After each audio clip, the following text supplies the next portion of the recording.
নমস্কাৰ ষ্টুডিঅ'ত নয়না শইকীয়া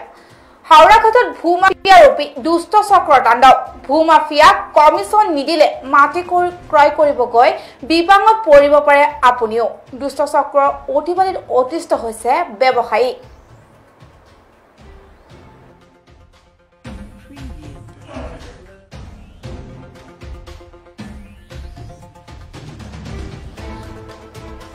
হাওৰাঘাটৰ ভূমাফিয়া ৰূপী একাংশ দুষ্ট চক্ৰৰ অতিপালিত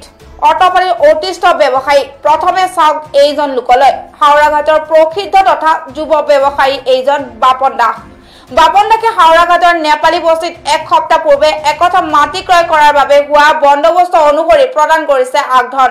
কিন্তু এই খবৰৰ ভূমাফিয়া ৰূপী দুষ্ট চক্ৰই জনাৰ লগে লগে ব্যৱসায়ীজনক ফোন কৰি ভূমি দুখৰ নলবলৈ হেঁচা প্ৰয়োগ কৰাৰ ঘটনা পোহৰলৈ অহাত সৃষ্টি হৈছে চাঞ্চল্যৰ দুষ্ট চক্ৰটোৱে কমিছন নোপোৱাত ব্যৱসায়ীজনৰ বিৰুদ্ধে বিভিন্ন অপপ্ৰচাৰ লিপ্ত হোৱাৰ উপৰি বিভিন্ন ভয় ভাবুকি দেখুওৱা ব্যৱসায়ীজনে দুষ্ট চক্ৰটোৰ বিৰুদ্ধে ব্যৱস্থা গ্ৰহণৰ দাবীত হাওৰাঘাটত আৰক্ষীৰ কাষ চপা বুলি আজি হুজাই জিলাৰ জোৰাপুখুৰীত এক সংবাদমেল পাতি জানিবলৈ দিয়ে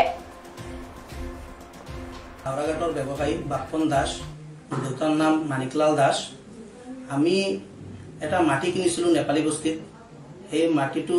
মানে কিনাৰ পিছত কিছুমান ভূমাফিয়াই আমাক ফোনত থ্ৰেটেনিং দি আছে যে মাটিটো কোনো পধ্যে ল'ব নিদিয়ে এনেকা তেনেকা বহুত ধৰণৰ ভাবুকি মোৰ ঘৰত আহি ধমকি দোকানত বজাৰত আহি ধমকি এনেকা কিছুমান ধমকি দি আমাক বিভ্ৰান্ত কৰিবলৈ চেষ্টা কৰি আছে সেই বুজি আমি আৰক্ষীৰ কাষ চাপি এখন এন্ট্ৰিও দিছো হা আৰু কিছুমান ৰেকৰ্ডিংৰ মোৰ তাত আছে কোন মানুহে মোক ফোন কৰি মাটিৰ বিষয়ে এৰি দিবলৈ ভাবুকি দি আছে মোক মেন্টালি ফিজিক্যালি মোক হ্যাৰাসমেন্ট দি আছে হেতু মই সময়মতে মই ৰেকৰ্ডিংটো ফাদিল কৰিম দৰকাৰ পৰিলে এতিয়া আপোনাক মানে সেই মাটিটো কিয় লবলৈ তেওঁলোকে বাধা দি আছে কাৰণটো কি মানে ইহঁতে মানে কিছুমান আমাৰ মাটিৰ মালিকে কোৱা মতে এইটো আগতে ইহঁতে দালালি খুজিছিলে পইচা খুজিছিলে তে পইচাটো ইহঁতে দিয়া নাই মালিকেও নিদিয়ে ময়ো ইয়াৰ লোকেল লৰা মই ইয়াত মাটি কিনিছো মই কেনেকা দিম তে সেইটো কাৰণে ইহঁতে এতিয়া দালালি নাপাই কৈছে মোক ইয়াত থাকিব নিদিয়ে মোৰ দোকানত আহি দম দিছে তহঁতে ভাই ককাই তিনিজন কেনেকা ইয়াত থাকো আমি চাই লম এনেকা দম দিছে ঘৰত আহি দম দিছে আপোনাৰ বুকুত দম নাই নেকি এনেকা আৰু কিছুমান মোৰ লগৰ বিলাকেও কিছুমান তাক সহায় কৰিছে আৰু লগৰ কিছুমানে মোক ফোনত ৰেকৰ্ডিং আছে মোৰ তাত কিছুমান ফুল ৰেকৰ্ডিং মোৰ তাত আছে যে কিমান দিন আগত লৈছিলে মানে মাটিটো লোৱা আপোনাৰ এসপ্তাহ 10 দিন হৈছে কিমান মাটি এইটো এক কাঠা মাটি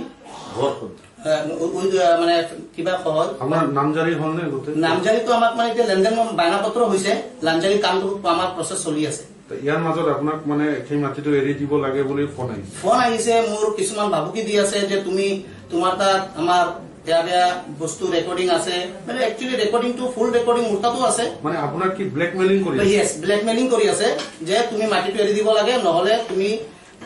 বেলেগ জায়গাত কাম কৰি আছা এইবিলাক তোমাৰ লাইফ বৰবাদ কৰি দিম এনেকা মানে ভাবুকি দি আছে আৰু এতিয়া আপোনাক যে যিদৰে মাটিটো এৰি দিব কৈছে এই সন্দৰ্ভত আৰক্ষীৰ কাষ চাবিছে নেকি মই একচুয়ালি আৰক্ষীৰ কাষ মই এন্ট্ৰি এখন দি ৰাখিছো এজাৰ এখন দি ৰাখিছো এজাৰ এখন মই অলৰেডি দিয়া আছে ক'ত দিছে হাওৰাঘাট থানাত দিয়া আছে যে মোক তেনেকা কৰি আছে বুলি আৰু এজাৰত কিছুমান মানুহৰ নাম দিয়া সময়মতে মই দিম এইটো কিছুমান মানুহে মোৰ লগৰ মানুহবিলাকে মোক ব্ল্যাকমেইলিং কৰি আছে এতিয়া কি বিচাৰে মইতো